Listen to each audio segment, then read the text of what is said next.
दोस्तों, बीजेपी सरकार ने जिस तरह की छवि बनाई थी, क्या वो बरकरार रह पाएगी? सच कहूं तो लग नहीं रहा। वैसे तो सभी पार्टियां एक ही थाली के चट्टे बट्टे हैं, लेकिन क्योंकि अब तक तो सोच रहे थे कि बीजेपी फिर भी थोड़ा ठीक है, लेकिन अब बीजेपी की दिल्ली की सीएम रेखा गुप्ता बनते ही बीजेपी के उल्टे गिन शुरू हो चुके हैं। अब दिल्ली में पार्कों तक में फीस लगेगी, तो वहीं यूपी में गिद्ध और सुअर पर राजनीति गर्मा गई है। इन्हीं दोनों मुद्दों पर आज इस वीडियो में बात करेंगे, लेकिन सबसे पहले बात दिल्ली की। दोस्तों, दिल्ली में बीजेपी की सत्ता आते ही अब लोग केजरीवाल जी को याद कर रहे हैं, क्योंकि कम से कम उनकी सरकार में प्रदूषण के साथ बिजली, पानी और बस की फ्री सुविधा तो मिलती थी। अब बीजेपी की सरकार में तो प्रदूषण तो है ही, लेकिन अब पार्कों में सैर करने पर भी फीस लगने की बात कही जा रही है, जिसको लेकर दिल्ली की जनता अब कह रही है। बीजेपी के एलजी साहब ने दिल्ली में नई चोर बाजारी शुरू कर दी है। दिल्ली की जनता के कहने पर ही इन्हें पोस्ट किया जा रहा है। इसके बाद सोशल मीडिया पर बीजेपी सरकार पूरी तरह से गिर चुकी है। एक यूजर ने लिखा है कि बीजेपी सरकार ने हफ्ता वसूली को पीछे छोड़ दिया है। पहले इलेक्ट्रोल बॉन्ड जैसा मामला सामने प्रमाण सहित और दिन प्रतिदिन भाजपा के भ्रष्टाचार के कारनामे सामने आ रहे थे।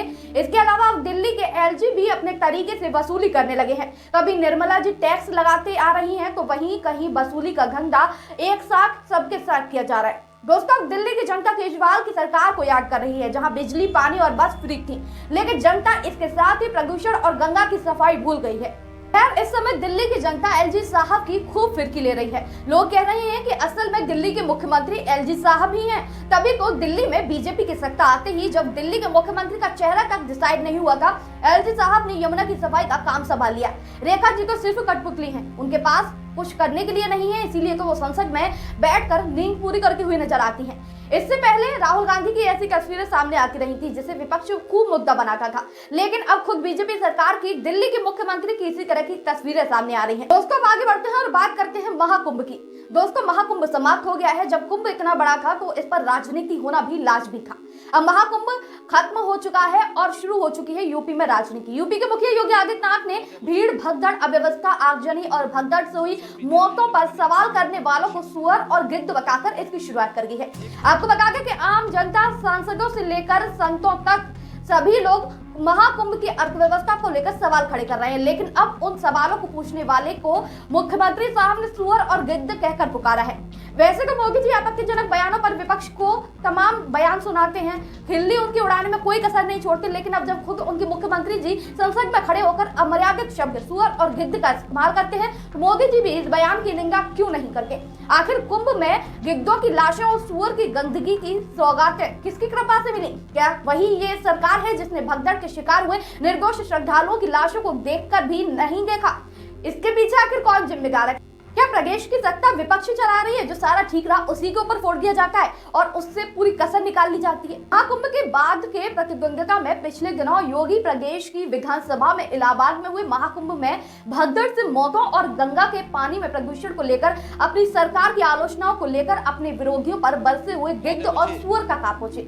साथ ही विपक्ष के स्वभाव और चरित्र पर सवाल खड़े करके उन्हें अपमान और अनादर की परंपरा की नई ऊंचाइयों तक पहुंचा दिया। कई हलकों में उनकी दिग्विजय की घोषणाएं की जाने लगी। उन्होंने कहा कि एक सोशल मीडिया हैंडल पर एक बात बहुत अच्छी लगी, कुंभ में जिसने जो तलाशा उसे वही मिला। गिद्धों को केवल लाशें मिली, सुअरों को गंदगी मिली, संवेदनशील लोगों को रिश्तों की खूबसूरत तस्वीर मिली, आस्था वालों को पुण्य मिला, सज्जनों को सज्जनता मिली, गरीबों को रोजगार मिला, जबकि अमीरों को धंधा मिला, श्रद्धालुओं को साफ सुथरी व्यवस्था मिली, तो वहीं पर्यटकों को अव्यवस्था मिली, सद्भावना वाले लोगों को जाति रहित व्यवस्था मिली, इसके अलावा भक्तों को भगवान मिले।